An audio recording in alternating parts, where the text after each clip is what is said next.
Looking for more D&D in your life? Well, here's a new campaign for you to go check out. The Table is Yours, a new D&D campaign with some friends of ours. Go find them over on Instagram. An amazing things are in store for you. The Table is Yours.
Starting soon.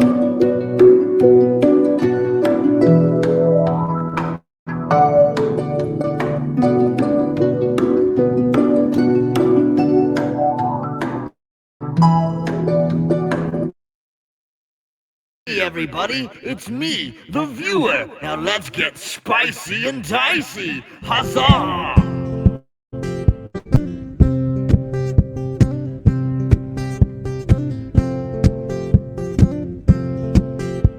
Well, I would like to reach out my hand. I may say, I may tell you run. You know the shape of the young. Well, pick me up, well, golden hands. Oh, they may see you, they may tell you to run. You know the shape of the young. I would like to hold my little hand. We will run away, we will crawl away. I would like to hold my little hand. We will run away, we will crawl. Send me on my way. Last week on Spicy and Dicey, we found our team, the Misfits of Mala, entering the mysterious land of Drew. A black gate surrounded Gothic City. Ran on metal and steam. However, they had to enter a check-in gate with two gatekeepers, Rita and Ralph, separating some of the team, Olivia, Sakura, and Thorin, into a holding room where Sakura was able to teleport them back out to their team on the streets of the city. However, here they were confronted with Hallman's sister, Grisha Adminor, and her wolf, Dealer.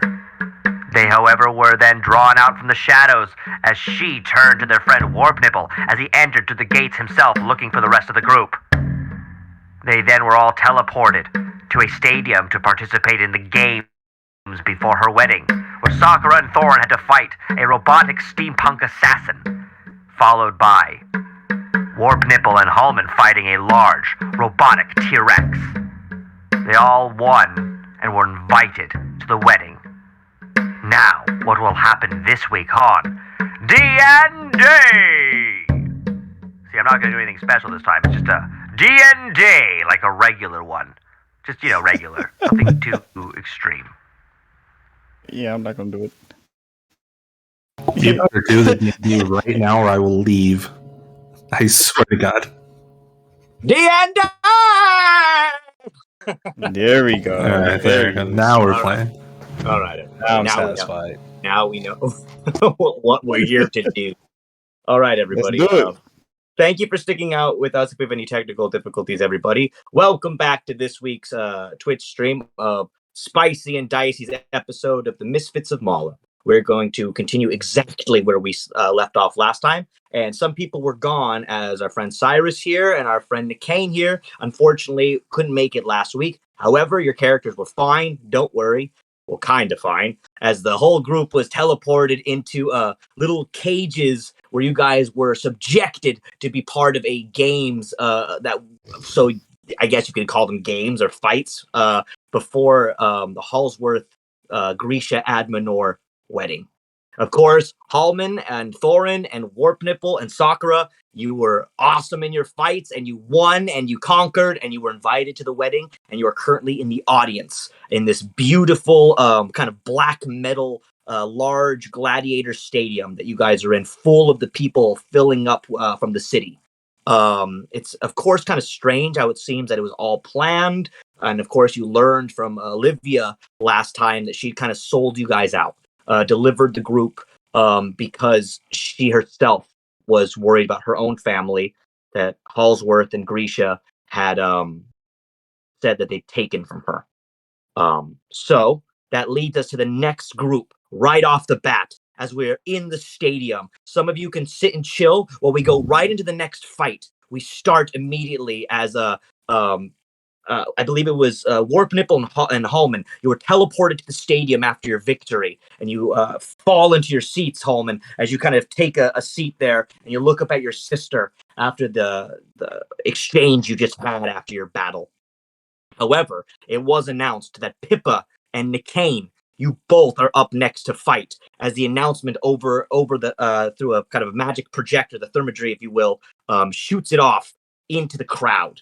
All of a sudden, Nicaine, Pippa, you were pushed from your cell and shoved out into the field before you. Nicaine, you look around. Pippa, right in front of you, of course, in the stadium. It's just you two. You guys haven't got much interaction yet with each other. So, unfortunately, it's an awkward moment as you're both shoved out. You both look up and see that Drew and Grisha kind of look at you both a bit confused. And then to each other, as they kind of whisper, ignoring you for a moment, kind of talking amongst each other. They then turn back to look at you both. Pippa Loon, of the Loon family, yes? Got it. Interesting to find you in such a group of misfits. Your family's quite famous. I knew your father. I did. Rhaegar kind of leans back and kind of looks a little bit more, trying to be regal in his kind of posture. I hired your father before. Best damn hunter I ever knew. Took down a hydra that once attacked the outskirts of Drew. I remember him fondly. I haven't seen him in years. Carl, his name was, correct? Yes. And he was. Well, this should be an exciting fight. To see a loon again in battle. You are already a most honored guest at our wedding. So who is this boy you're with? What's your name, son? Nicaine. No surname. No surname. Are you from Drew? I'm just gonna hold up my slave tattoo, and it'll say 264. Okay, so he sees as you lift up your arm, he sees the prisoner tattoo from the Drew juvenile centers and houses that you've been sent to. He immediately pulls back. A rough crowd, eh, Loon? You're running with. May appear so. But we're going to put on a show for you. Oh, are you now? You got it. So, Orc Boy, you know she's famous. Yes. Do you? So what did you say? I think you cut out for a second on my end. Oh, he goes, do you know she's famous? No, I've just met these people a week or two ago. Boy of few words. Well, I'll take it easy on you two. He snaps his fingers. Immediately, from above, again, just like before when the robotic assassin came out of the giant ball that kind of had floated in from above, it kind of turns and opens up. And as you watch, kind of two giant golden balls fall from within this ball onto the ground. I know, balls galore. These two giant golden balls, they kind of do look like testicles as they like connect and they're like next to each other. They kind of fall and hit the ground. Well, that's a sight to see. Oh, that's funny as fuck. Pippa and Decade, you guys just look at each other like, what is this? As these two kind of testicle-like balls separate from each other. All of a sudden, the two golden balls kind of turn into two steampunk-like droid little bots. They're called robotic guards, if you will. And the gears inside of these robotic guards seem to turn and twist as they start moving slowly towards the both of you. Two robotic ball-like droids. One of them pivots towards you, Nikane. The other one pivots towards you, Pippa. I need you both to make an initiative rolls for me, please, if you don't mind. Can I also lean over to Nikane and give him my shield? Yeah. So Nikane, all of a sudden, Pippa notices you don't have a shield and throws over her shield out of her pack, slides it over to you on the ground. Come on, kid, we got this. You can equip yourself, Nikane, with a shield if you'd like. Cannot use a shield, so I'm just gonna like kind of look at it and be like, I don't know how to use this. I'm like, let's just stab these testicles and I'll throw it back. Oh, so he like slides. He just slides it back. Let's just get these testicles. And he slides back the shield, Pippa, and it kind of hits you in the leg. All right. Okay, Nikane, 25. Pippa, what did you get? What are we rolling? It's an initiative. I rolled. Sorry, it's lagging for a second. 16. Okay, so first up is going to be Nikane. You are first up as the robotic droid kind of starts moving towards you. He kind of moves and stops and looks at you. You're up first, buddy.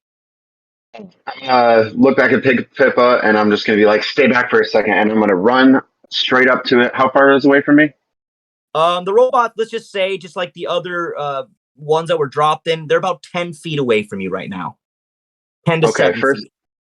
Okay, first thing I'm going to do is cast my bonus action, and I'm going to do Hexblade's Curse. Okay.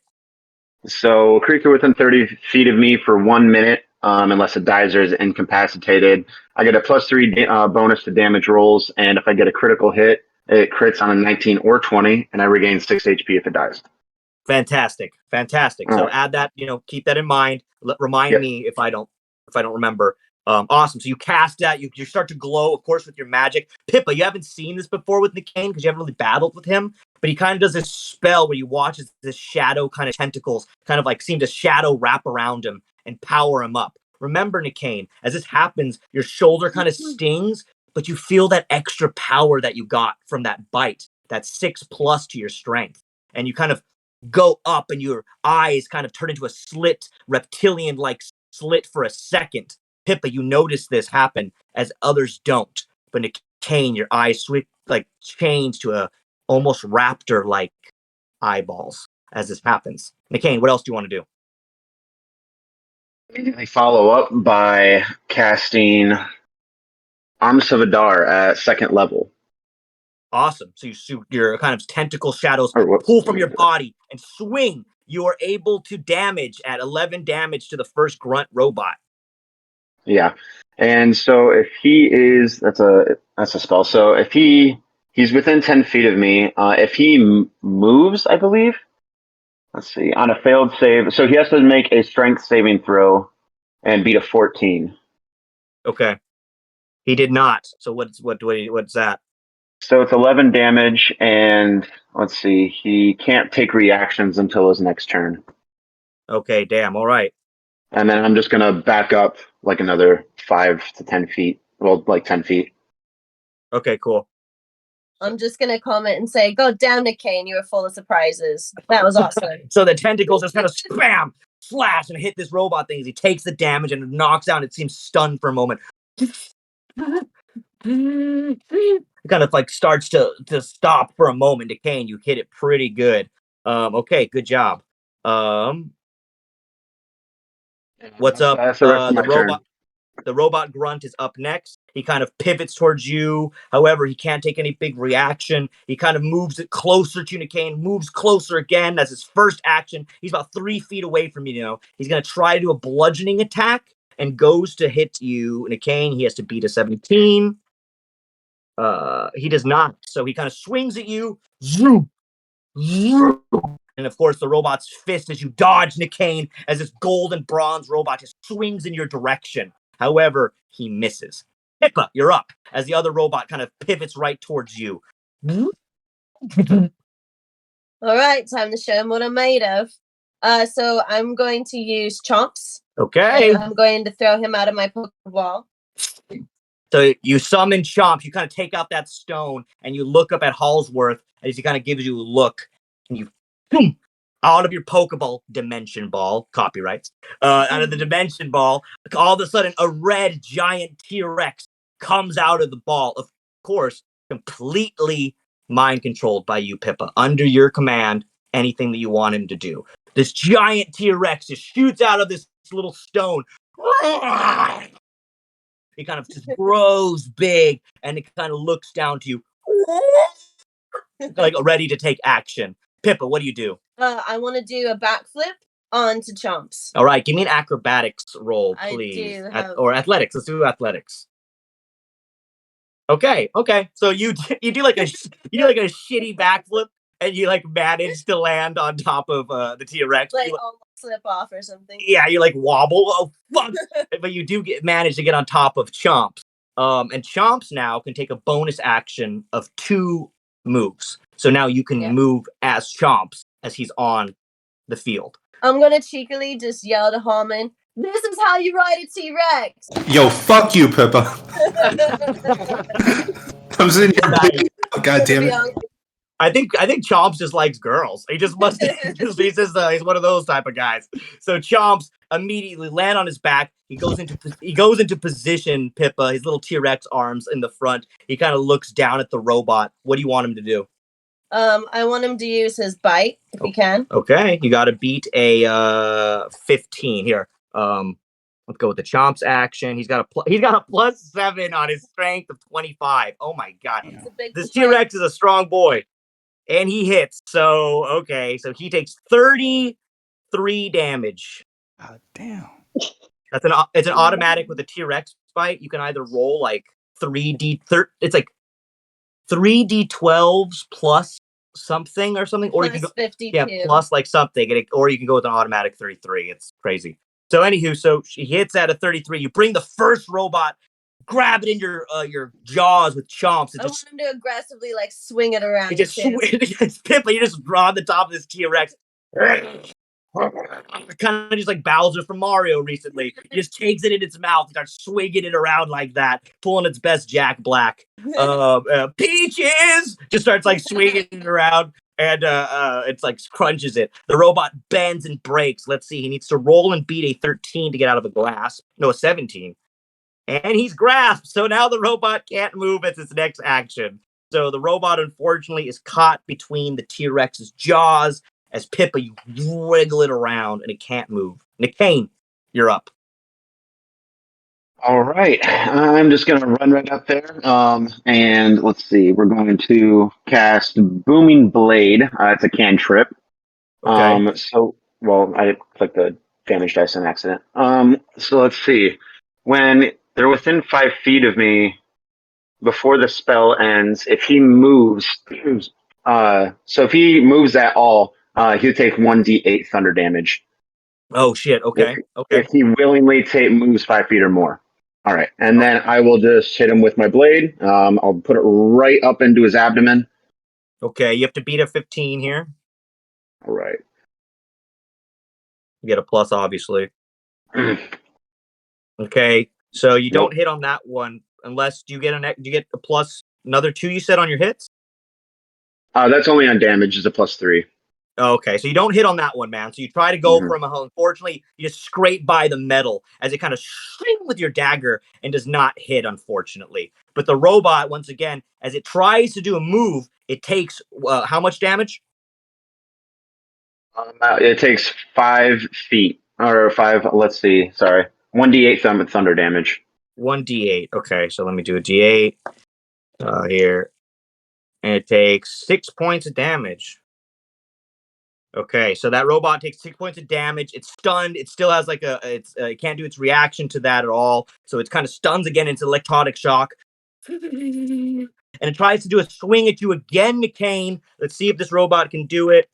It swings. It needs to break a 17, and it does not again. So it swings, and the robot again, McCain, you're too fast. As you move in the shadows with your tentacles, you kind of move, and the tentacles come out of your body, like the shadow tentacles catch you on the ground. Yeah, as you like kind of move backwards, and they grow out of you and catch you, and as it swings by you, very like kind of anime, as you know, with the tentacles that come out and go like onto the ground. And so, however, that's the end of that robot's move. Pippa, Okay. You're up. So since Chomps, does he still have the first robot in his mouth? Yes, it's grasped Okay. completely. So since he's still grasp on that bite, I want him to use tail, and I want him to swing around and hit the other robot. Oh, okay. So you have to swing, and you have to beat a 15 on that hit. So let's do Chomps. So it's just a D12 here. Yeah.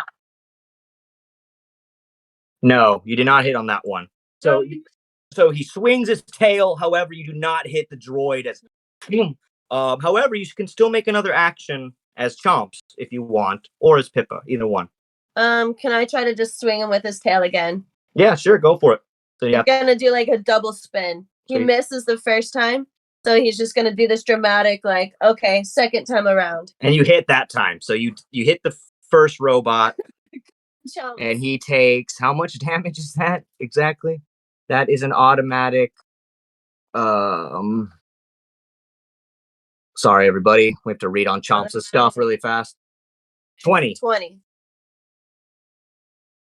Okay, so both robots are down pretty far. Nicaine, you watch as the robot that was in front of you gets smashed by a robotic tail and goes flying across the field. This robot goes about 13 feet away from you now from where it was. As the robot gets smashed and goes down to 13 hit points. The next droid is up. However, it needs to break its grap. It needs to beat a 17. And it does not. So the robot is still in the mouth of Chomps as it tries to break free. But it can't break out of the mouth of this giant T-Rex. And it can't do it. Jaws of a T-Rex. So Nicaine, you're up again. However, now you are about 17 feet away from the first droid, and the other droid is in Chomps' mouth. So it's up to you. Yeah, I'm going to run to the one that's 17 feet away, and we are going to Booming Blade one more time. Got it. Go for it. All right, so... Nope, doesn't hit. I do have 2 attacks, though. I missed that last time, but I do have 2 attacks. So we'll go... this one just isn't going to be a Booming Blade, so... All right. What do you want to do? 15. I'm going up for a second attack. I'm just trying to slice his leg. Keep him off his feet. 22. Okay. You take your dagger. You slice. Are there any other creatures within 5 feet of me and him? No, not at this moment. Okay. Then I will get sneak attack on this. We'll do the first damage, which is 1d4 plus 4, so that's 6. And then sneak attack is 2d6. So 6 plus 5, so 11 damage. He's dead. He's dead. You got him. Okay. All right. So the first droid, you take your blade, you manage to use your sneak attack to creep up under the droid, as you basically like almost teleport to the shadow tentacles that you have coming off your body. They help you creep across the field. As you know, this last time we said the field changes. So before, when it was a rocky, more desert field, all of a sudden it turned into like grass underneath you as the field changes during battle. However, this doesn't seem to affect you as your shadow and your sneak attack creeps up towards the grass that's now changed. And you go, and your knife goes right up through the droid, and you go, kind of basically a light shines as you blast up the center of the robot, and it splits in half like a Kinder Bueno egg. Just it goes into 2 pieces and falls down on either side. One of the robots just smoldering in pieces. You hear from the crowd, Grisha goes, "Impressive! Impressive, orc boy!" And she claps, kind of whistling at you. Woo! And her husband, or fiance, Halsworth, also claps. I roll my eyes. I should have expected more from you, orc boy. Like my girl said, impressive. Oh, wait, that leads us to Pippa. You're up again. You have Chomps, still has the droid. So if he still has the droid in his mouth, I'm just going to have him finish him. All He's right. just going to use bite again and just chomp him in half. All right. I would love to see that robot just completely shredded. So you gotta see if you break the strength of that armor, even though he's already in it. You don't break that one, but you can go for it again. So. All right, one more time. Oh no! So both those bites, as Chomps kind of takes the bites down on the droid. He can't seem to get it to that final crack. All right, then have him spit it out. All right, you can do one more action. However, you have to make it as I think it's Pippa, because I think you've done 2 with Chomps. All right, so as Pippa, I'm gonna do. I'm gonna do a. Let's see. Should I do this or should I do that? I think an ice knife might be more accurate. All right, so you want to do an ice knife? Yeah. So you go for it. You aim it down. I'm gonna throw it. And you don't hit on that one too. So unfortunately, your ice knife also shoots and bangs off the droid. Nothing happened, unfortunately. What?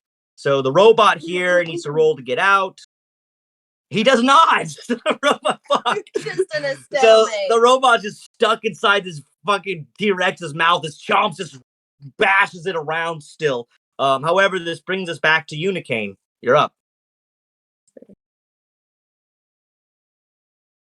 Okay. I'm gonna keep my distance, and I'm just gonna throw 2 daggers at him. Okay, go for it. So you kind of just gonna aim your daggers. You throw. Let's see if you hit. You got to break a 15 on those. No, not first one. No, not the first one. Okay, there you go. Second one hits. You do hit the second one. Your blade sticks right into the droid's cracked body. It takes. And then. Yes, this one is not the one with the Hexblade's Curse, though. That guy dies, so I don't get the extra 3 damage. It's just 8. All right. So Pippa, you're up again now. And what do you want to do? So did Chomp spit him out yet? No, he still got him in his mouth. All right, Chomps, you got to finish him. All right, so you're gonna let him bite again. Sorry, we're still checking out Chomps' stuff over here, everybody. You don't get a bite on that one again. Oh, he has a hold on. Hang on. He has a plus 7 on that. So, okay, so you do hit. Okay, so you hit on that one. So did you? Okay. I was gonna say. So that last bite took it, and he takes the crunch and destroys the robot with 33 damage automatic. And the 2 robots just are left in piles of smoldering steampunk geared up grinded metal in the middle of this field. You guys blew through these 2 battle T-Rex drool. as Chomps just crushes in its mouth and drops it. You both are left there. Nicane, Pippa on the back of this T-Rex, victorious in your battle. The crowd goes crazy as you guys hear all this applause from everybody around. Woo! Nicane, you see from the side, there's some orc like children that seem to be looking at you like, oh no! Whoa! Did you see that? You see like a couple prisoners, Nicane, also as well, standing by, kind of like looking like, did you see that kid? My God, that was impressive. You hear a couple people, Pippa, from the crowd. Loon. As it seems to be quite more of a fun kind of setting compared to the other fights. I want to elbow Nicane and be like, hey, look, your first fans already. Nicane kind of, you like look around and see that they're cheering for you as well. I'm just going back under my breath. I'm just going to go, I'm tired of being a spectacle for these people. And I am angry. Okay, Pippa, you pick up that he's not as kind of pleased with his attention as you may think he is. As you're immediately then addressed by Halsworth above. Amazing, you 2. Of course, immediately invited to the wedding. I should never have expected anything less from a loon. But Nicaine, I give you a last name. You are from the land of Drew, and I am Drew, which means I am your father. Basically, father to everybody in my city. Fuck you. He kind of looks over to you, Hallman, as he hears this and looks back. Nicaine, your last name is now Rose, the last name of any bastard from Drew. To be hailed as a bastard from Drew, you will go on and on and on, as many roses have, and make a name for yourself, Nicaine Rose. Pippaloon, Nicaine Rose, welcome to our wedding. You immediately both teleported with your friends into the sands. Pippa, right next to Sakura. Nicaine, you pop up on the other side of Holman, and next to Thorin as well, as your guys all left in the stadium there. Next up, we have Cyrus and Amelia. Don't worry, everybody. We'll get through these fights and go on to the rest of your story, but we've got to get them their shot to fight. So thank you for being patient, everybody else. So Cyrus, Amelia, immediately as they're teleported away, your cages, the magic goes away. Amelia, Cyrus, you're both left there as the field that has now changed to a grassy type of environment changes once again. Amelia, underneath your feet where the grass was, turns into kind of a marble ground type of landscape with kind of... I'm gonna kind of look over at Cyrus while this is going on, and what the fuck are we gonna have to fight? I have no idea, and I'm not really comfortable with this because I don't have my magic. You're all I got, so I guess I gotta stick to my longsword on this one. It's not no dragon or anything. At that moment, the ground again, as it changed from the marble, there seems to be some glass pane windows seem to pop up from the ground as well, almost like as if you're in like this. I keep saying like, I'm sorry, this maze of pane glass that comes up from the marble. Hallsworth addresses you both.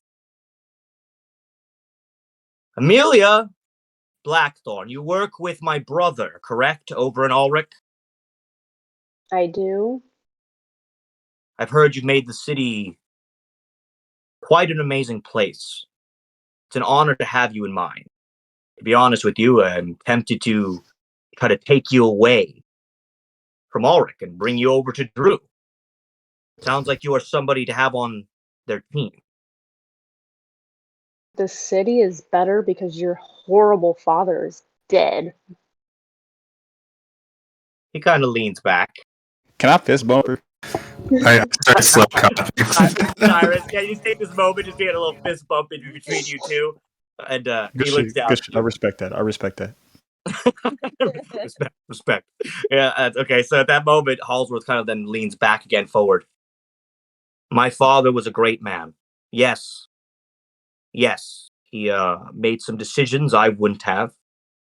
But remember, the Hallsworth's family has built cities and destroyed them. Decisions you wouldn't have? He murdered countless people knowingly. Sometimes you have to break a few eggs. Miss Blackthorn, have you ever heard the story of the floods from Ulrich? I don't want to hear your stupid, long, drawn-out stories on how you think your father was a great man. Just send out whatever you're going to do to fight us, and let's get this over with. And as I do that, I kind of like spread my hands and fire kind of like starts burning. Okay, so I want you to give me an intimidation roll. Do not piss her off. Yo, that's my friend. I give a help action or something to that. I'm like, yeah, you can give her. So it's not that intimidating, but you can give her some inspiration on that one. Cyrus, give me a roll for that. Get a roll for that one. Let me see. Where's that at? It's just an inspiration. Give me like a D20 and see what you can give her, add to her to what she got. Got you. So let's. I want to just see if Amelia, how intimidating you seem. You gotta give me a sec. Oh, you're good. If you want, you can also roll just your regular dice too if you have them. It's rolling now. All right, there we go. Good. I hope it's not. What'd you get? 14. Ooh, Oh, okay. great. That's Yeah, so you solid. guys, so Amelia, you're not very intimidating at first, but Cyrus, as you kind of step up behind her to back her, you guys look pretty intimidating together with the fire you've created and this black knight with glowing eyes coming from his helmet. They're still there, Cyrus. You still look like you. And it looks kind of intimidating as Halsworth then pulls back. I think you'd want to hear this story as it might benefit you both. Specifically, you, Paladin. The Oracle Cats told me of your history and your backstory. Your group may not know everything about you, but I do. You know of me. I know of you, brave heart, and what hides behind. Why do you think we expelled it from you and our city? The story goes of this. There was a child stuck in a flood. As the water rose and rose and rose, they kept trying to help the child break free from his troubles.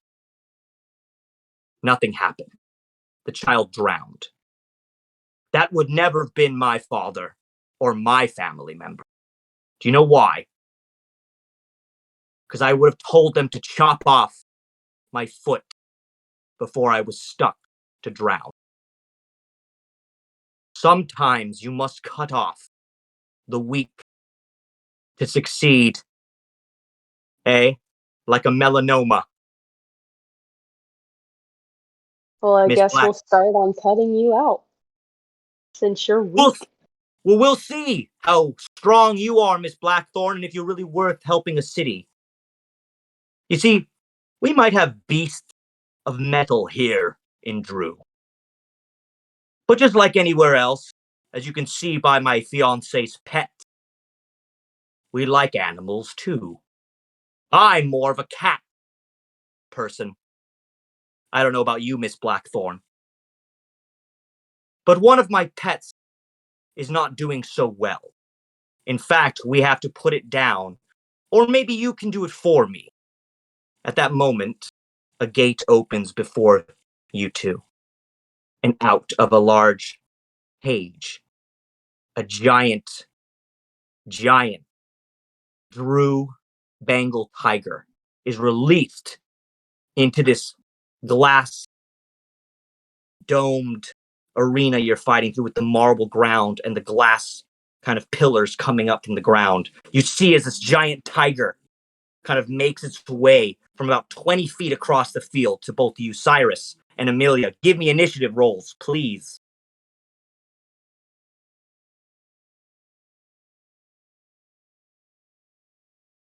Oh, I got a 4. Oh no, Amelia! Golly, dude.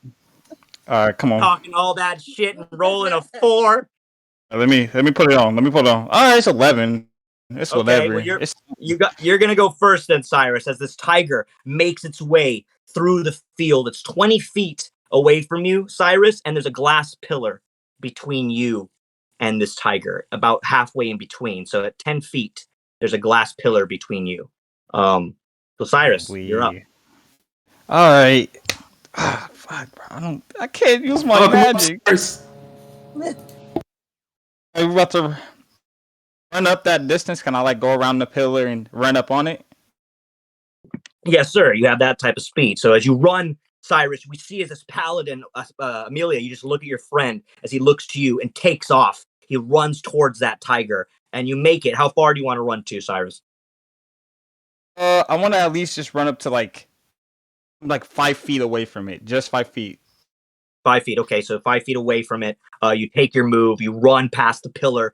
You get there. You're 5 feet away from the beast. All right, cool. I'm about to take a swing with my longsword, and we're gonna see if that hits. All right, go for it. You have to break a 12 on that. It's not very strong as it's not wearing much armor. So it's just a giant tiger. It's giant. It's kind of foaming at its mouth. You can tell that there's like a rabbit. Ooh, 6. You don't hit on that first one. You take the swing. However, you don't hit. Swing! And it does not do anything. But you have another. You got a can second. do it. Yeah, you have a second one, right? I'm gonna do another swing, like another roundabout. Go for it. I swear, if this thing fails again, I'm using natural dice. Now you go for it. You can use it whenever. I know natural dice can be lucky sometimes. Come on. I'm using regular dice after this shit. I missed twice. Okay, so you don't hit on that one either. So you swing again, and you manage. The tiger is just too fast and quick as it kind of just moves and dodges both. It kind of hisses at you, and kind of then goes back a few feet from you. The blood-toothed tiger then moves fast and jumps towards you to attack Cyrus as it kind of pounces and then moves forward. Cyrus, what's your armor class again? 20. 20. Okay. So he's going to try to do a melee attack on you and claw at you, Cyrus, as he springs forward with its action. And it's going to roll. And it does a 17, but it has a plus 9 to hit on that one. So it does hit you. So, Cyrus, you take the hit and you get a, what was that? Hold on. 11 dice. 11 damage. Man, I ate that. What's up? Okay, so you take the 11 damage, and that's it. That's the turn. So Cyrus, Amelia, you're up next.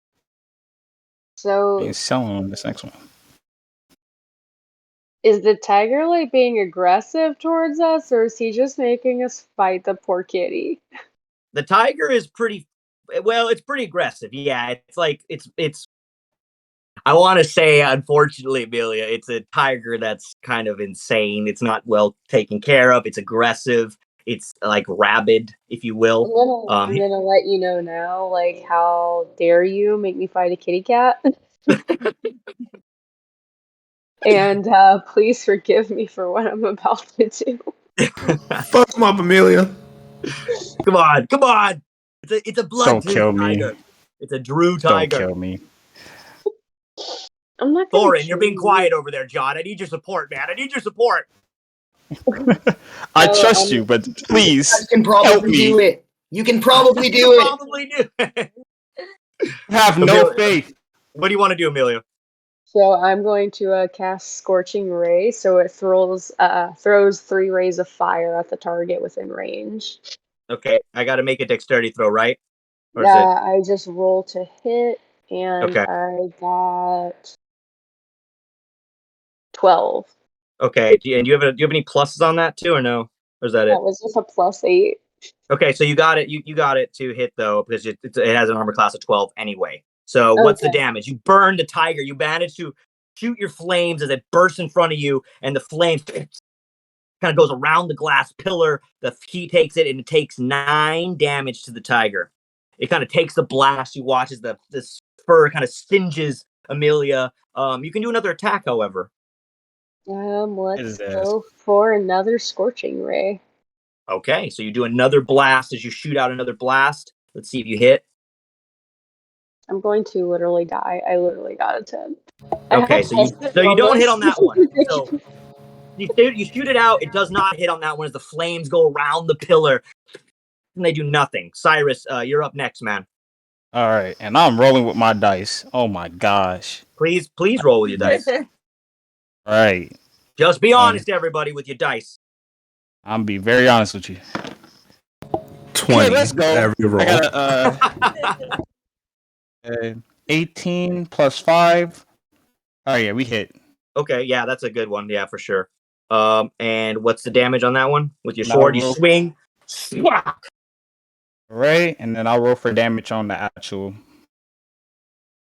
All right, come on. Be good. Don't be nothing shitty.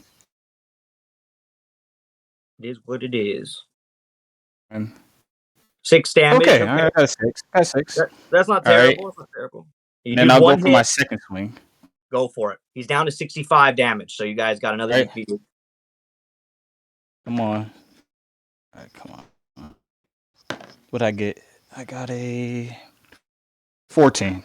14. Okay, so you hit. You do hit. What's the damage on that one? You swing again. You slice the tiger. You chop it right in the face. It kind of takes a slash right across its like face. The foam just kind of mixes with the blood. Okay, and 11 damage on that one. That's solid damage. I finally did something. Yes, sir. So you slice again. It takes the hit. The blood from the mouth of the tiger and the foam goes all over the ground. The tiger then is up next. It kind of takes this action to jump over you, Cyrus, in its kind of frightened state, and takes a jump straight towards you, Amelia. The tiger jumps, and with its bound action, it's going to swipe at you, Amelia, because it has a distance of able to get to you. So it jumps, it does a bound, lands right in front of you, Amelia, and this fucking bleeding tiger is gonna do like a giant swipe with its paw at you. It needs to hold on, where is my die? And it hits you, Amelia. So you unfortunately take the hit as it rolled an 18 with a plus, and Amelia, you take. Oh, there's my d20. Plus the tigers. You take 21 damage, unfortunately, Amelia. Bad kitty, bad kitty. Yeah. Lee. That's a bad melee attack. I'm running back for you. So you take the hit, and Amelia, you watch as this tiger just scratches you, and all over your body, just blood, Amelia, just shoots out of your arm and starts to drip from your side of your body and your abdomen as you kind of just take a big, giant scratch from the side of your body, taking almost half of your damage points down, Amelia. However, you are up. Okay, so like since that bitch did me like that, I'm literally, since I'm within range, I'm going to put my hands on either side of its fucking face and use burning hands. Okay. Not this again. So you don't like. I whispered the warp nipple. Man, she really does not like cats. Yeah, I know, for real. I guess what Amelia needs to, she does not care about animal rights at all. she's like, I'm okay until they scratch me. Okay, so Amelia, what's the damage on that one? That is 16. Okay, 16 damage. Nice one. So you just basically put your hands on this foaming tiger as kind of fur lights up on its face and just kind of like pulls back, and the kitty just kind of is like just scratching its own fiery face. Cyrus, you're up next, my friend. All right, got you. I'm gonna do regular dice again. So far, I'm lucky on here. Come on. That is a 9 plus 5. 9 plus 5, you hit on that one. 9. Yep, I did. I hit barely though. Yeah, but you got him. It's always good to roll with real dice, people. It helps. What is that damage? I got a 5. 5 on that one. I'm gonna go for my second swing. See what that does. All right. And that is a 11. Okay, so did you hit on that one, or was that not a hit on that one? I got a plus 5, so I most definitely hit. I got. Okay, so another 5 of damage. Great. So 2 5 hit points of damage. You run over. 9 damage. You take 2 big slices out of this tiger as you made your jump, and your 2 actions or your 2 attacks. You cut him down. The tiger, however, is still mad at you, Amelia. This tiger is going to take another melee attack at you. Let's see if it hits. It does. Amelia, you take another hit of melee of. Oh, shit. Okay, so unfortunately, Amelia, you take another 15 hit points of damage. Oh my gosh. Are we just like completely separated? Like, are we like fenced off for some reason? How are we separated from the battlefield? Can we teleport something to her? Unfortunately, guys, as you remember, you're behind a field right now with no magic or ability to get through it. You're basically on the other side of these black fields that are blocking the audience from the stadium. There's no way to get through. The magic of Drew, as you know, with its teleportation fields and its anti-magic fields, are extremely strong. You'd have to be a way higher level to break through these fields, just so you know. How much health points does she have left? 14. She's at 14.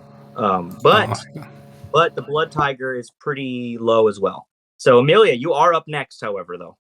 It is very much less spicy and a lot more dicey right now. And yeah. Yeah, I got your back. I'm trying. Oh yeah, You guys have, I think you guys have potions and stuff too. I think, but I Yeah. don't know. I don't know. I'm actually gonna cast fly on myself so I can get the fuck out. Okay. So you cast fly. You shoot up into the air. How high do you want to go? Just like within just Just out. enough so it can't fucking reach me. Okay. So you let's say you go out of the range of its jumping distance, which I can do. So you fly up, Amelia. What do you want to do? Anything else? I'm also going to cast Scorching Ray again.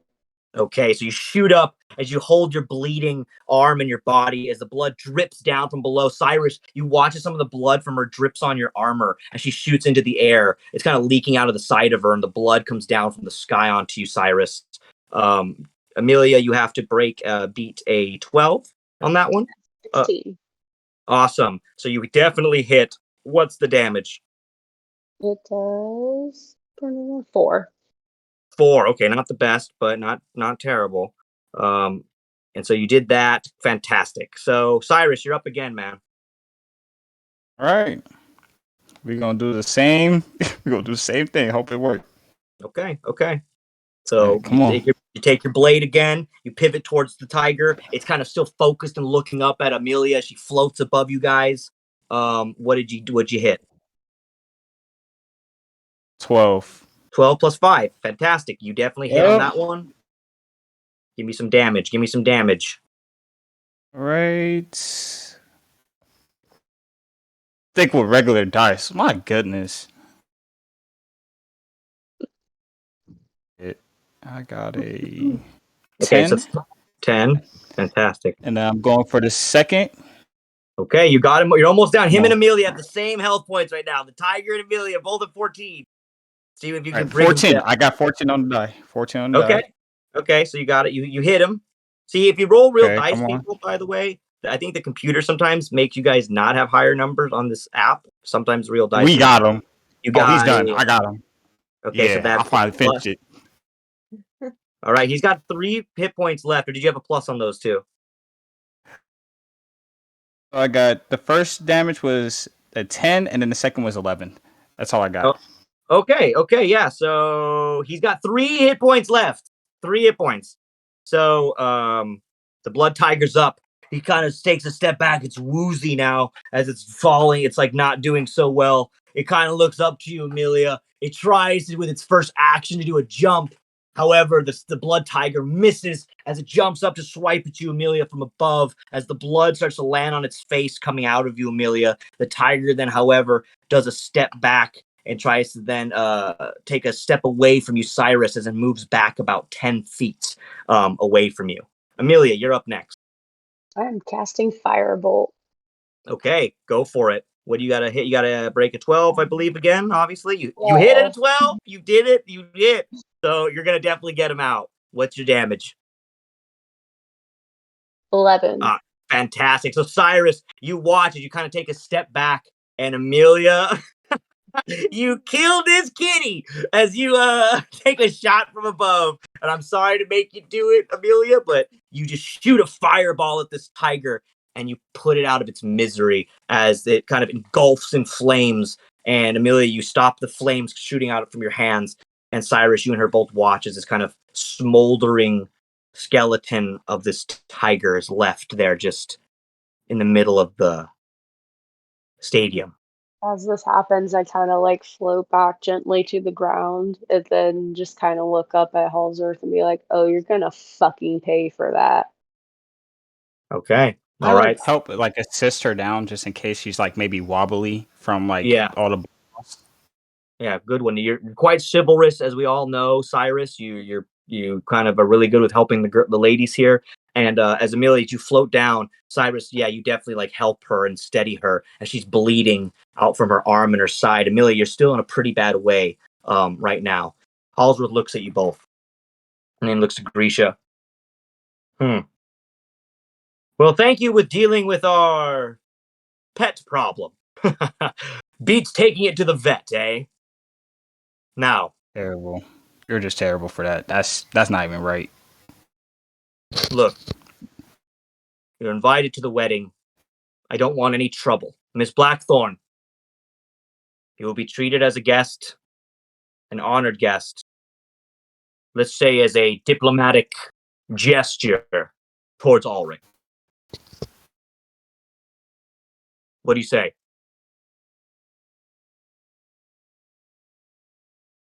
Play What do your you game say? for now. What was that? I'll play your game for now.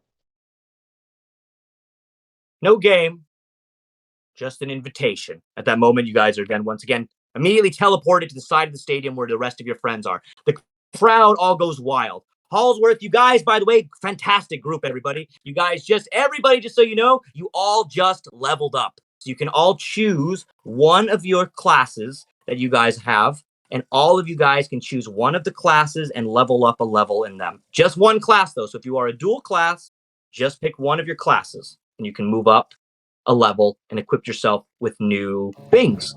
So that's going to leave us into the break here in a second. However, before we go into our break, you guys, Amelia, at the end of your fight, you hear from the crowds the banjo once again begin to play. As your biggest fan, Amelia, seems to stand up and goes, "I knew you could do it, girl. Your mother would be proud." And you hear Blackjack begin to play. "Somebody once told me the world was gonna roll me. I ain't the sharpest tool in the shed." And she was looking kind of dumb with a finger and a thumb in the shape of a nail on her forehead. And he starts singing the whole stadium starts going, "Hey now, you're an all-star. Get the show on, get paid." It's like a whole crowd kind of stadium song as Amelia and Cyrus, you guys take the win and kind of go off. Blackjack gives you some bardic inspiration and cleric healing Amelia. As Amelia, you take 12 plus 12 plus, what is that, a 5? So 17 healing points, Amelia, as Blackjack heals you a little bit with his magic, and he sends it your way. I look at her. Can I? I look at me. Oh, what? I What look, were you saying? I look at her getting healed, and I'm just like a little jealous right now. Okay, yeah, that she got Like, healed and you didn't get healed. son of a bitch. All right. So, Thorin, as you're then kind of notice, Thorin, that Brandy Love, the tiefling that offered you the job on the boat, Thorin, she's in the audience as well. With the rest of the group of the people, she's managed to has made it into the city, and Thorin, she kind of looks for you throughout the crowd as you notice her. She kind of makes eye contact with you, Thorin, and she kind of like waves to you once again.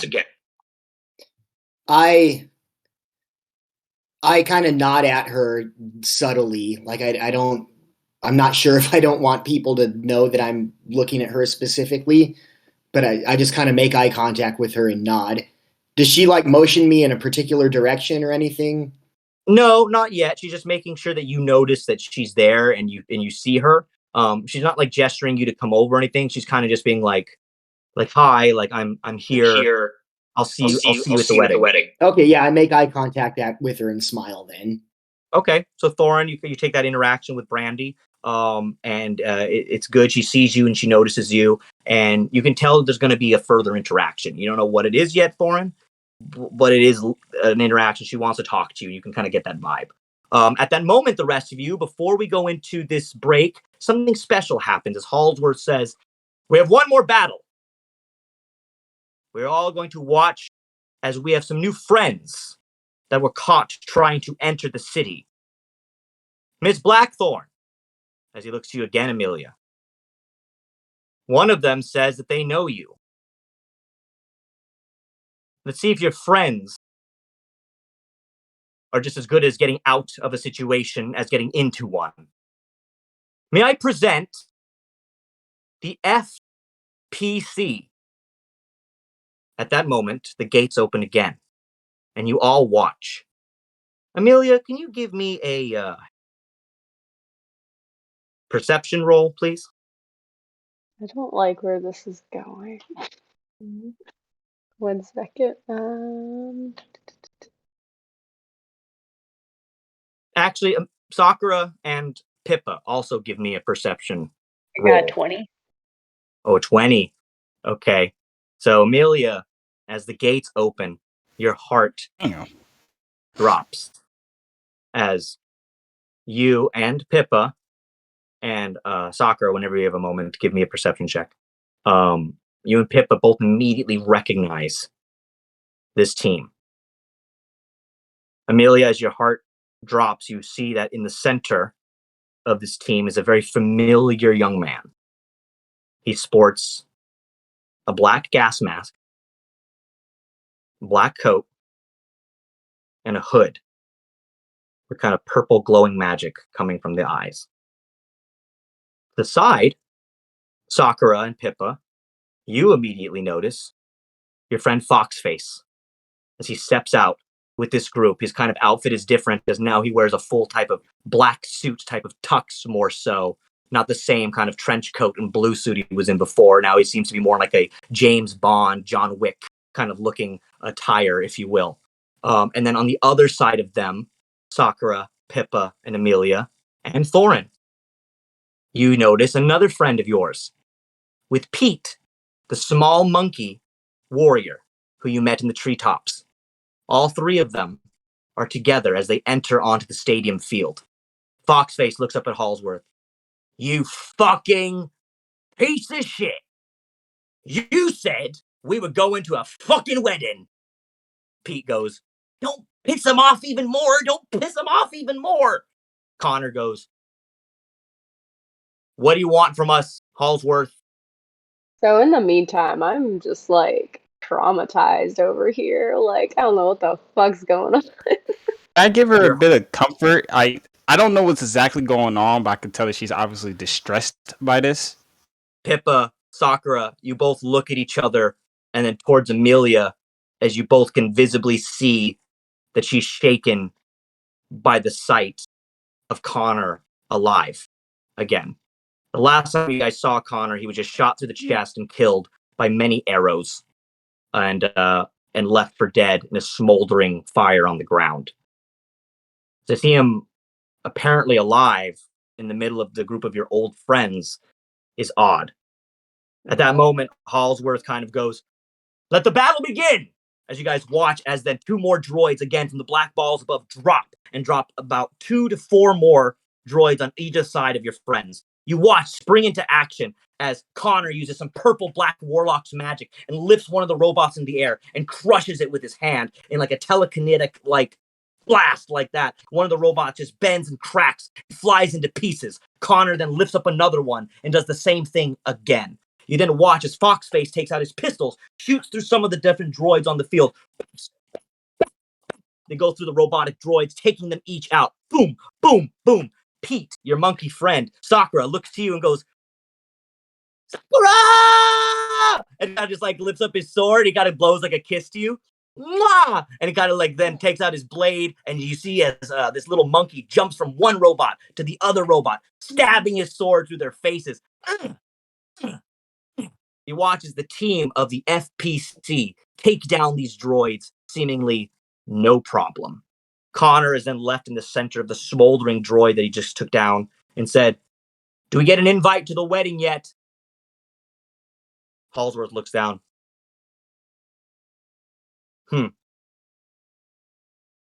I think we need to have a talk with our blacksmiths. We need stronger battle droids. You're welcome. Amelia and the rest of your team, you watch as your 3 friends are teleported immediately away themselves to a different part of the stadium. While this is going on, I'm gonna kind of like try to grab onto Cyrus's arm as I start to pass out from shock and blood loss at this point. Okay, yeah, so you kind of just like fall onto Cyrus, kind of lean over towards him. Cyrus, you catch kind of Amelia. She kind of does a pass out on you. At that moment, the rest of you are addressed by Hallsworth and Grisha. You have the night to prepare for the wedding. The festivities begin in the morning. Feel free to shop and enjoy the land of Drew. We shall see you tomorrow at the wedding. Enjoy the festivities, everyone! You watch as Grisha and Hallsworth, Rhaegar, stand up and they leave. Dealer, their large wolf, kind of looks towards the crowd, towards your group, and then walks behind them as then they leave into a corridor with gates closing. The rest of the stadium seems to cheer and chant as they kind of then begin to fade out of the stadiums. Your group is left inside of the stadium, and now you guys will be able to go shop and explore the land of Drew a little bit more. However, we will take a small break here, everybody. I'm going to have a video play, of course, as always, and we will be back in about 5 minutes or so. So, Kate, I'm going to spread a little bit of a little video up, and you can share that, please, for me. Kate, sorry. There you are. But we'll be back, everybody. 5 minutes.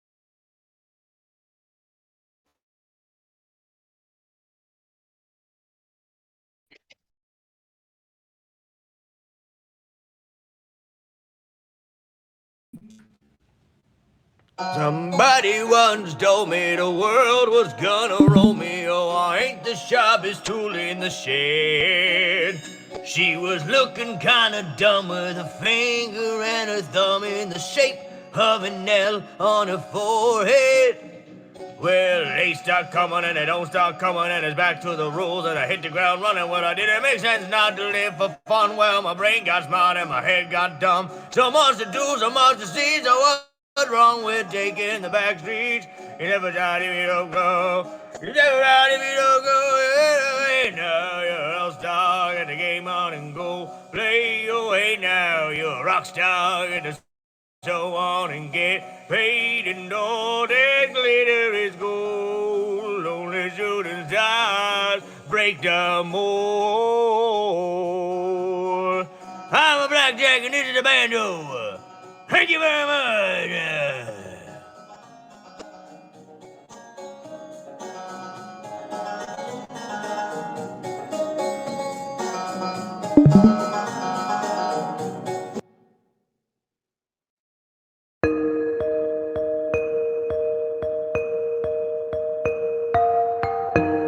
I'm at a party I don't wanna be at, and I don't ever wear a suit and tie yet.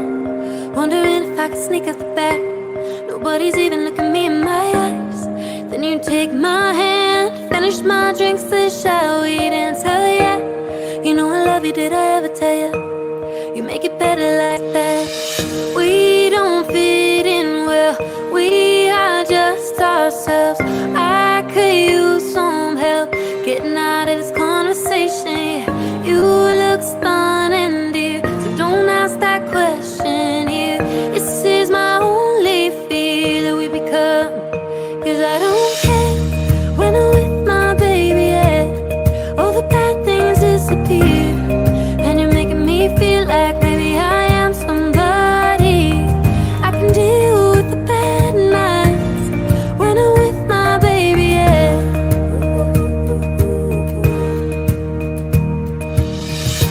How can I live without love? How can I be what you want? Cause when the morning comes around, you're still gone, and I'll say, how can I see through the dark? All I can do is wonder where you are. Are you happy in someone else's arms? That's the way to break mine. Top off designer clothes, tempo with fashion shows. What you do and who do you know? Inside the world of beautiful people, champagne and rolled up nose. Getting lost in broken homes, some founded or still alone. Let's leave the party, that's not who we are. My darling, I'll be all you need. I know it hasn't been a day or week. Put it all on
All right, everybody, I'm back. We're ready. Sorry, I was saying I'm ready when you guys are ready. So just I'm let me know. been ready. Let's get Oh, it. you've been Let's ready. go. I got All things right, everybody. planned for this episode. We're gonna All let's right, go. man. So as you guys are in the stadium, you guys are kind of then left alone now as you are in your, once again, a kind of magic bubble type of situation as you're in the city of Drew.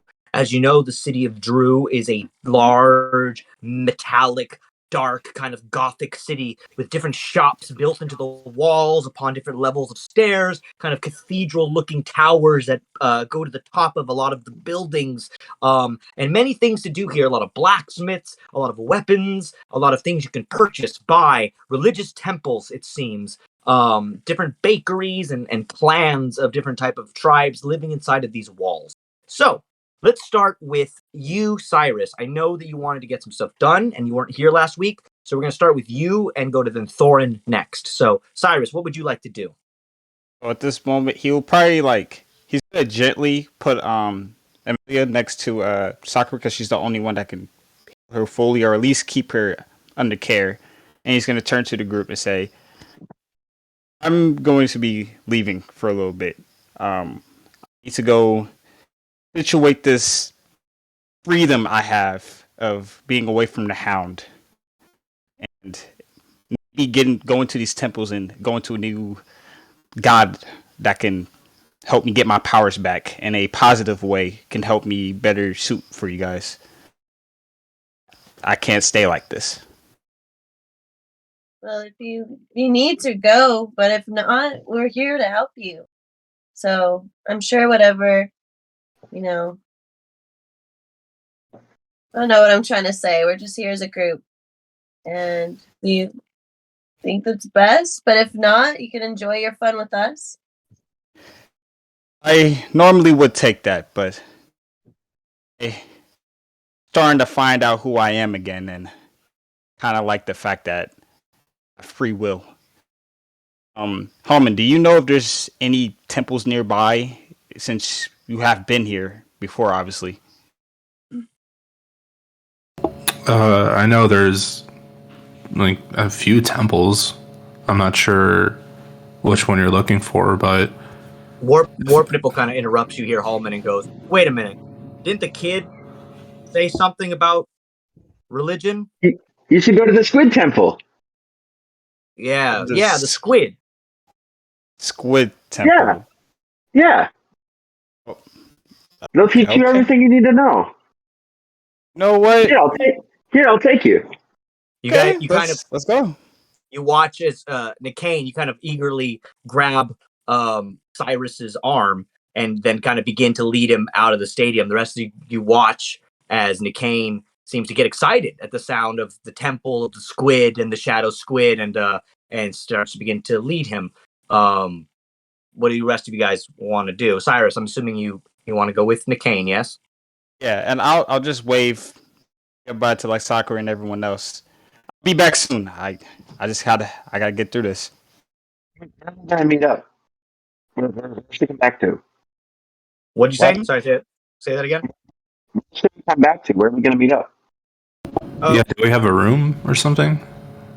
Or okay, we got. We're not sure yet. We need to go rent a room. Pippa, do you want to be the sugar mama here? Of course. I got you guys. It's fine. Yeah. Sorry, go continue. Also, I want to look at Nicaine and be like, so while you're there, maybe have like a doctor check out, your little reptilian eye thing. I saw that earlier. It's kind of disturbing. What? Your eyes, when you were attacking earlier, your eyes turned reptilian for a second during the battle. She noticed your eyes turn into a almost lizard-like look as you seem to be focusing on your abilities. Something happened, and your eyes seemed to turn into a slit, if you will. And Pippa noticed during the battle. I noticed that I wouldn't, since they're my eyes, I wouldn't even know they looked like that. Yeah, so It was freaky. And unless you can do wild shape, it's kind of like out there. Let's say maybe something you I'm should gonna check tell out. everyone to back up. I'm gonna tell everyone to back up real quick. Like, get like 10 feet away from me, and I'm gonna All right. stand there, and I'm gonna do arms of Hadar again. Okay, so you do Arms of Adar. All of you back up from Nicane. He all of a sudden shoots these kind of shadow tentacles out of his body. However, the eyes don't change, and they kind of go back into your body. Was it when I did this? Yeah, but nothing happened this time. It wasn't related to the shadow tentacles. Okay. Yeah, I mean, yeah, I'll check that out. They know everything. They'll be able to tell me. All right. So Nicane and Cyrus, you kind of lead the group as you kind of all begin to head out of the stadium. Florin, you look around and see if you can see Brandy at all. However, she seems to not be there anymore. She's disappeared. Sakura, you kind of are left now holding Amelia as she kind of is in like a dizzy state, kind of as you're helping her, Sakura. All of you still have your damage taken on you because you haven't rested or been healed yet. So just remember that, everybody. As you leave outside of the stadium, Pippa, you see that there is a street amongst you. Do you want to look and see if there's any type of hostels or hotels or anything like that around? Yes, we need to get situated. So I look down the cobblestone path to the right. I look to the left. You see that in the left, there actually is a type of like a kind of, it's not a neon sign, but it is a giant kind of protruding metal sign that has like a glowing magic on it that reads, the Lilac. Oh, sounds nice. I'm gonna go check out the Lilac, see if we can get us a room. You guys want to come? I want to go talk to the innkeeper. Okay, so Cyrus, you're taken by Nicane in a different direction. As Nicane and Cyrus, you guys kind of head off to the direction towards the Squid Temple. Thorin, Sakura, Amelia, Hallman, and Pippa, you head to the Lilac. As you get to the Lilac, Pippa, you go inside, and the ones of you that went to the Lilac, you see that this is like a nice built into the wall hotel. It's really kind of rather quaint. There seems to be like a couple of older people there, a couple orcs, a couple just regular humans. They're definitely more into the older generation. Pippa, you notice this immediately. But you see that there's a beautiful kind of older orc woman behind the counter as she is there. Hello there. Welcome to the Lilac. How can I help you? Hello. I'm gonna need some rooms for the night. I look at the gang. How many rooms do you think we should get? Like, how many beds are in each room? Oh, well, we have different rooms. We have rooms that are single beds. We have some with doubles. Most rooms have 2 beds.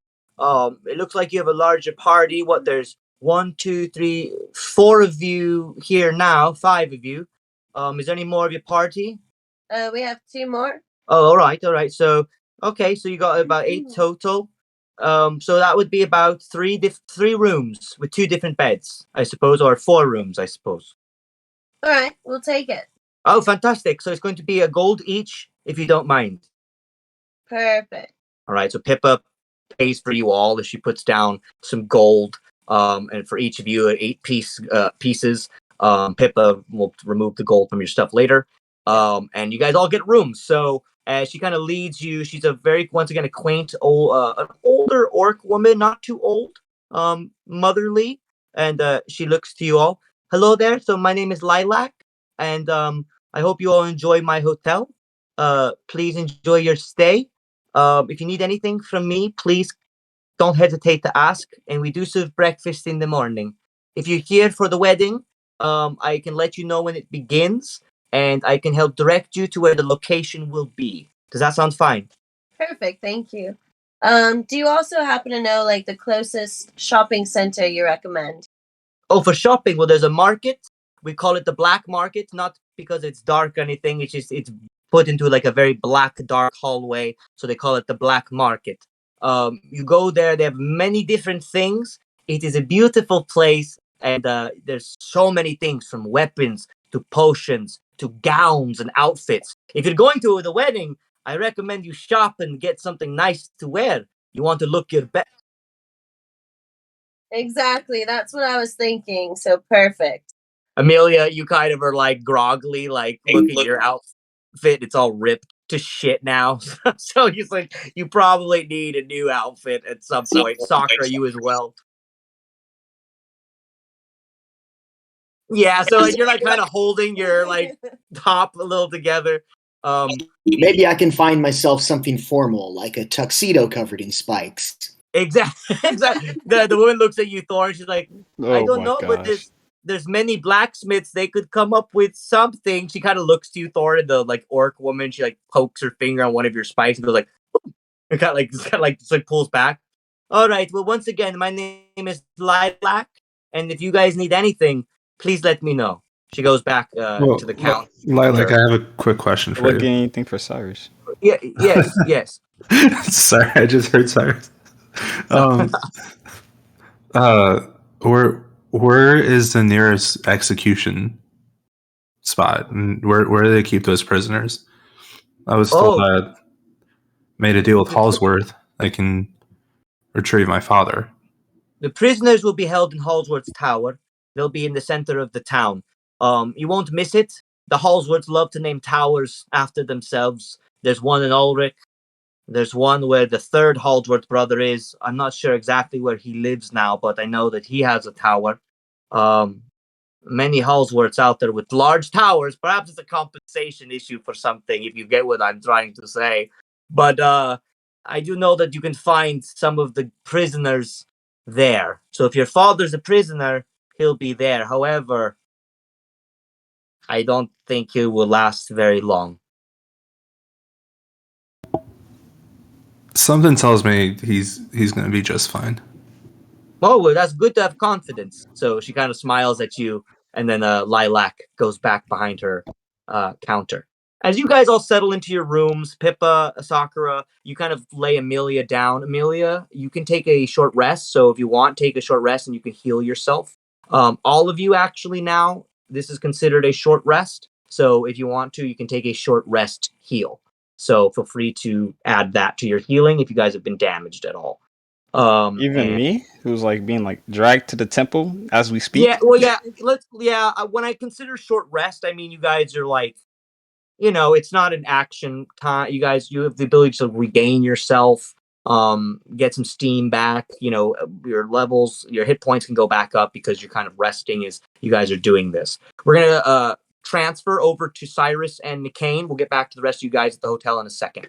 Cyrus, Alright. McCain, as you head to the Temple of the Squid, McCain, you know where one of these are. You've obviously been in Drew before. You head towards the Shadow Squid Temple. And Cyrus, as you guys get there, it's not far from the hotel, by the way. It's only probably around the corner, a couple blocks or so. Not very far, maybe 100 to 200. I don't want to say feet, but it's like within, let's say like 300 to 500 feet around the corner of where this hotel would be.